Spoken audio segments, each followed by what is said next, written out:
कि हम लोग बात कर रहे हैं बच्चों रेसिस्टिविटी के बारे में, जिसका फार्मूला होता है रेजिस्टेंस इनटू एरिया अपॉन में लेंथ। तो ऐसा यूनिट का रेजिस्टेंस हम किस में निकालते हैं, ओम में निकालते हैं, एरिया निकालते हैं यहाँ पर यूनिट स्क्वायर यानी मीटर स्क्वायर, और लेंथ भी लिख लेंगे मीटर। मीटर से मेरा मीटर कट के क्या बचता है यहाँ पर, ओम मीटर। इसी का ऐसा यूनिट ऑफ रेसिस्टिविटी। अब एक क्वेश्चन आता है कि रेसिस्टिविटी किसके ऊपर डिपेंड नहीं करती। तो हम लोग यहाँ पर देखते हैं बेसिकली कि resistivity does not depend upon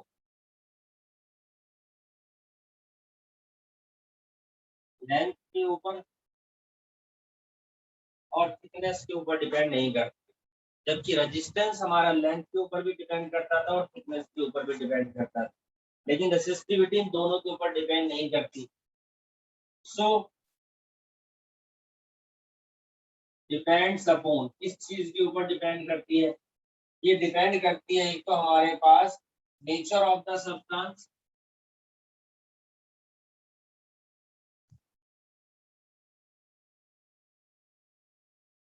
nature of the substance and temperature. इन दोनों के ऊपर यहाँ पर रेसिस्टिविटी आपकी डिपेंड करती है। देखो किसी भी सब्सटेंस की जो रेसिस्टिविटी होती है हमारे पास इज इट्स कैरेक्टरिस्टिक्स प्रॉपर्टी, उसकी कैरेक्टरिस्टिक्स प्रॉपर्टी होती है। हम ये भी कह सकते हैं जो रेसिस्टिविटी वैल्यू होती है, compare the resistance of two or more substance, दो या दो से ज्यादा सब्सटेंस के रेजिस्टेंस को कंपेयर कर। ठीक है, अगर मैं मान लीजिए रेजिस्टेंस की बात कर रहा हूँ, समझ रहे हैं इस बात, अगर मैं यहाँ पर रेजिस्टेंस के बारे में बात कर रहा हूँ,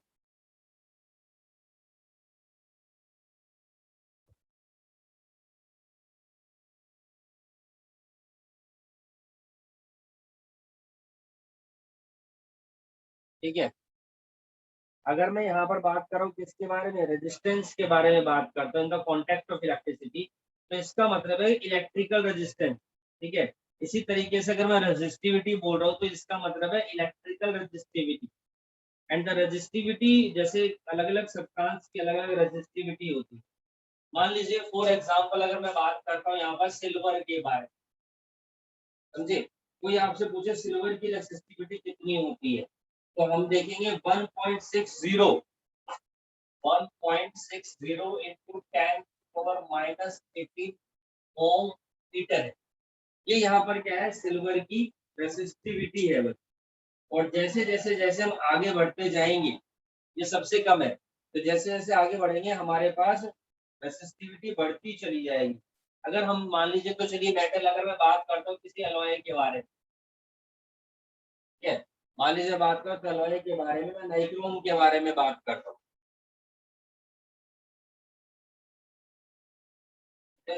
इलेक्ट्रिकल प्रेस होती है, उनके अंदर फिलामेंट होता है नाइक्रोम का, निकल क्रोमियम मैग्नीज आयरन से मिलकर के बना होता है। नाइक्रोम होता है, निकल है, क्रोमियम है, आयरन है, मैग्नीज इनसे मिलकर के बना है, और इसकी रेसिस्टिविटी होती है 110 into 10⁻⁻8 ओम मीटर। तो सोचिए कितनी ज्यादा वैल्यू है इस, जी। तो इसी वजह से हम जो जिनकी रेसिस्टिविटी ज्यादा है यानी करंट को रोक सकते हैं, इसका मतलब यही बात है ना, स्पेसिफिक रेजिस्टेंस होता है, तो हम लोग उनको यूज करते हैं हीटिंग पर्पस के लिए। जिनकी भी रेसिस्टिविटी ज्यादा होती है उस तरह के सब्सटेंस को हीटिंग पर्पस के लिए यूज करते हैं। तो करंट आगे पास नहीं होगा, वो जो भी चीज हमारे पास होगी वो हीट हो जाएगी, देन उसकी हीट एनर्जी को हम लोग यूज करते हैं। तो जैसे इलेक्ट्रिकल प्रेस मैं बता रहा हूँ, जो आयरन होती है, जब इलेक्ट्रिकल आयरन हम कपड़ों पर करते हैं, तो मैं आपको बताऊं उसके अंदर क्या होता है, नाइक्रोम का फिलामेंट, जिसकी वजह से कपड़े गर्म हो जाते हैं, उसकी तह बन जाती है। तो उसके अंदर हीटिंग इलामेंट होता है, बढ़िया होता है, एलॉय का होता है, जिसकी हीट होने की कैपेसिटी बहुत ज्यादा है, यानी कि जिसकी रेसिस्टिविटी बहुत ज्यादा है। जैसे कई बार आप लोगों ने नोट्स वगैरह फोटो स्टेट वगैरह करवाए है जी, तो नोट्स वगैरह जब फोटो स्टेट करवाते हो, देखो जो तुरंत तुरंत नोट्स निकल के आई है, उसकी डुप्लीकेट निकल के आई है, तो आप देखें गर्मा गर्म होती है, गर्म होती है, क्यों, तो वहां पर यही कॉन्सेप्ट है। वहां पर हम लोग क्या देखेंगे कि रेसिस्टिविटी ज्यादा होती है, उसके अंदर भी नाइक्रोम का फिलामेंट होता है, जिसकी वजह से क्या होता है, वो गर्म हो जाता है और उसी हीटिंग इफेक्ट को वहां पर यूज किया जाता है, समझे। तो ये होते हैं हमारे पास कंडक्टर, है ये भी कंडक्टर, ये भी कंडक्टर, कोई समस्या नहीं। अगर मैं बात करता हूँ मान लीजिए इंसुलेटर्स के बारे में या कुछ कुछ सेमीकंडक्टर्स है, ठीक है, ये सारे मेरे पास क्या है बच्चों, कंडक्टर है। अगर मैं बात करता हूँ सेमीकंडक्टर,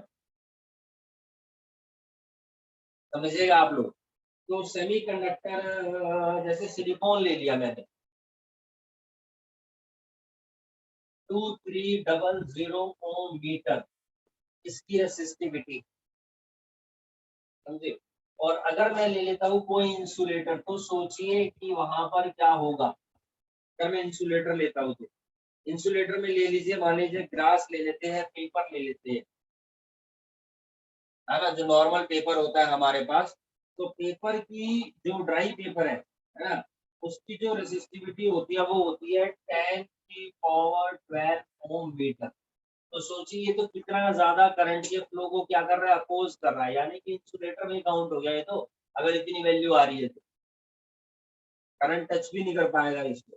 तो दीज आर द इंसुलेटर। तो हमें यहाँ पर एक बात पता चलती है, अगर जैसे मान लीजिए मैंने सिल्वर के बारे में बताया, मैं कॉपर की ओर बता देता हूँ आपको। हम लोग सिल्वर और कॉपर ज्यादातर यूज करते हैं इलेक्ट्रिकल वायर।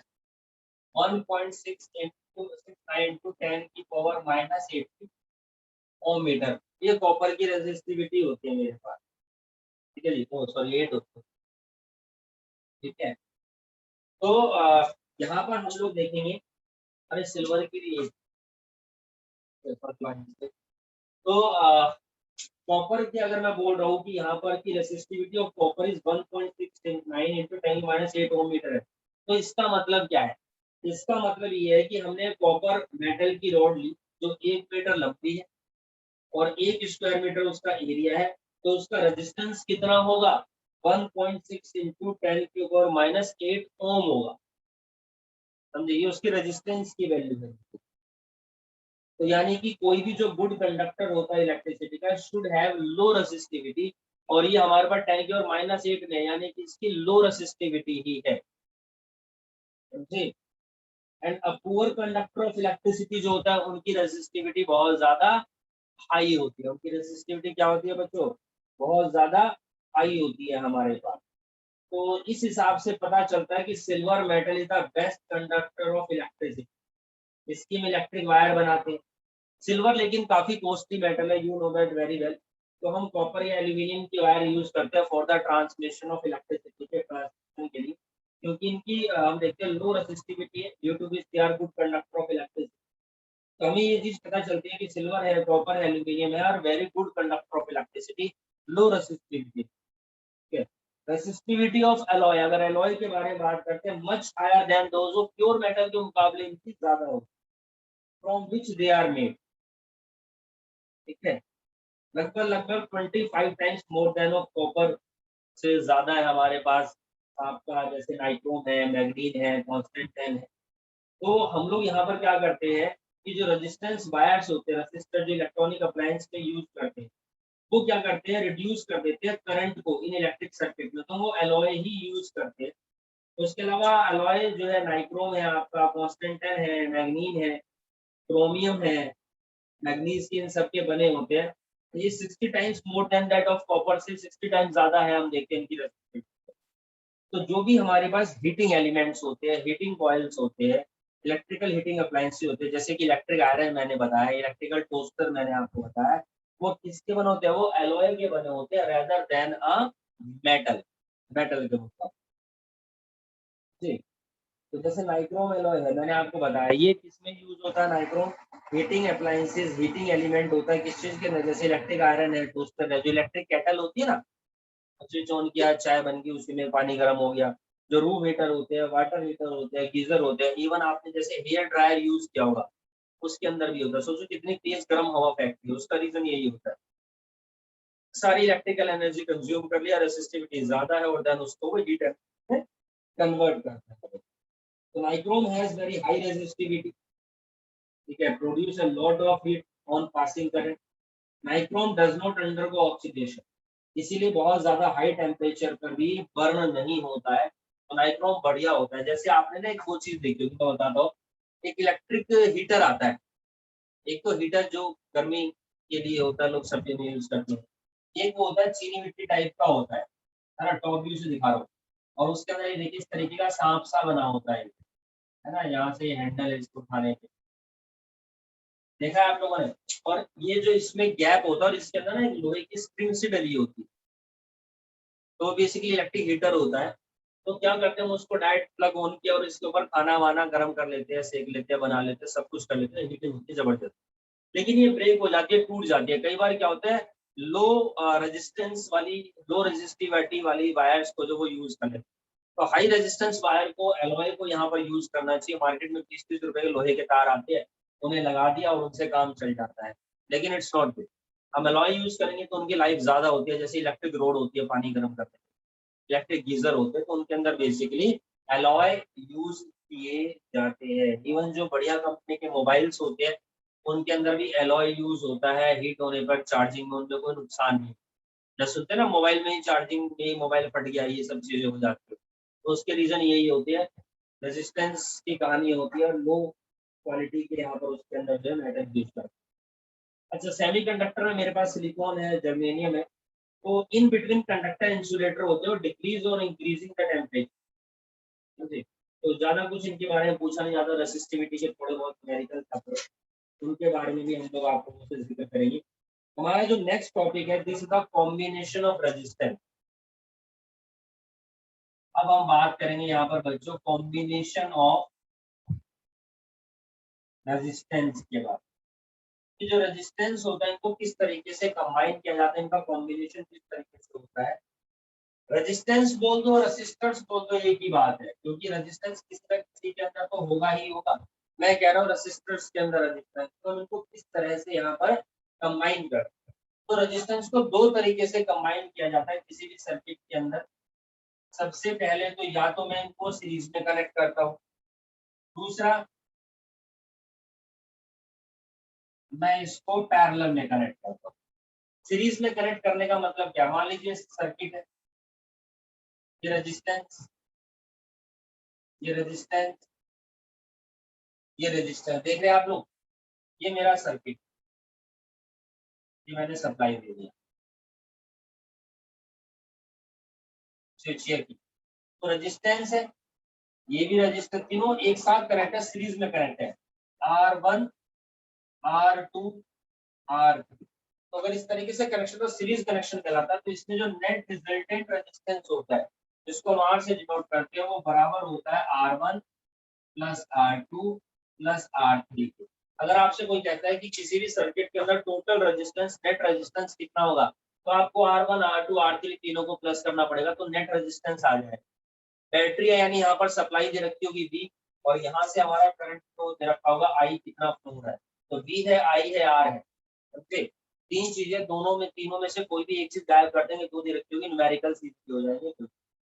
तो ये मेरा सीरीज कॉम्बिनेशन होता है। पैरेलल में क्या होता है, ये देखिए, ये एक मेरे पास रेजिस्टेंस, ये दूसरा रेजिस्टेंस, ये तीसरा रेजिस्टेंस। तो किसी भी सर्किट के अंदर ये हमारे पास इस तरीके से कनेक्ट है, तो this is called the parallel connect. तो ये मेरे पास यहाँ पर बच्चों R1 है, ये R2 है, और ये R3। ये पैरेलल कॉम्बिनेशन कहलाता है। अब इस पैरेलल को ऐसे मत सोचिएगा कि मेरे घर में ट्यूबलाइट है, इसके ऊपर बल्ब है, इसके ऊपर एलईडी, नहीं नहीं, पैरेलल का मतलब ये नहीं होता। तो वो जब बेसिकली लाइन की, यहाँ पर लाइट की सप्लाई की जाती है, तो जो बोर्ड होते हैं, स्विच बोर्ड होते हैं, वहीं पर ये कनेक्शन जो है मैनेज किए जाते हैं। ठीक है, तो R1 है, R2 है, R3। तो यहाँ पर जो नेट रेजिस्टेंस होता है वो कैसे निकलता है, 1/R is equal to 1/R1 plus 1/R2 plus में 1/R। ठीक है, यानी जब R निकलेंगे तीनों रिवर्स हो जाएंगे, अपोन में आ जाएगा आपका 1/1, R1 ऊपर, R2 ऊपर, R3। ठीक है, फॉर एग्जाम्पल मान लीजिए 1/R आ गया कितना, 4/5, तो देयरफॉर R कितना हो जाएगा भाई, 5/4 हो गया ना, ये कहने का मतलब है मेरा। तो ये हमारे पास पैरेलल कॉम्बिनेशन होता है और ये सीरीज कॉम्बिनेशन होता है। अब कई बार क्या होता है, मैंने तो बहुत सिंपल बना दिया डायग्राम, कई बार एग्जामिनर बहुत खतरनाक डायग्राम बना देते हैं, चाहे कुछ भी कर लो, फार्मूला यही लगना है। मान लीजिए ऐसा फार्मूला बना दिया, ऐसा डायग्राम, ये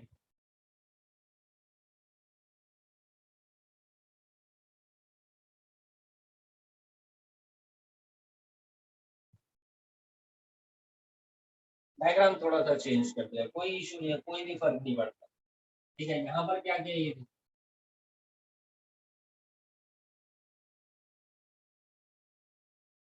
सीरीज में भी दे दिया, पैरेलल में भी दे दिया, कोई दिक्कत नहीं है, उससे कोई फर्क नहीं पड़ेगा। ये सब कुछ हम लोग करेंगे, सारे न्यूमेरिकल्स हम लोग करेंगे, ठीक है भाई। इस तरीके से जो अगर कोई भी आपको यहाँ पर डायग्राम्स वगैरह गिवन होगा, दो रेजिस्टेंस जैसे पैरेलल में दिख रहे हैं आपको, और ऊपर ये पैरेलल को सॉरी सीरीज में है, और ऊपर वाला पैरेलल में दिया, कोई इशू नहीं। तो हमारे पास जो रिजल्टेंट रेजिस्टेंस निकलता है सीरीज में R equal to R1 plus R2 plus R3, और पैरेलल में निकलता है 1/R equal to 1/R1 plus 1/R2 plus में 1/R3। तो इसके मैं कुछ न्यूमेरिकल्स आप लोगों को करवा देता हूँ, और देन उसके बाद बात करते हैं आगे। यहाँ पर बोला गया है कि एक 6 ओम रेजिस्टेंस है, 4 ओम रेजिस्टेंस है, दोनों सीरीज में कनेक्ट है, और 20 वोल्ट की यहाँ पर सप्लाई दी गई है, यानी पोटेंशियल डिफरेंस बेसिकली 20 वोल्ट का है सर। ठीक है, सर्किट के दोनों एंड के बीच। एक तो पूछा है कि टोटल आप ये बताइए कि जो हमारा करंट है वो कितना है, calculate the current through the circuit. ठीक है जी, पहली चीज ये पूछी है।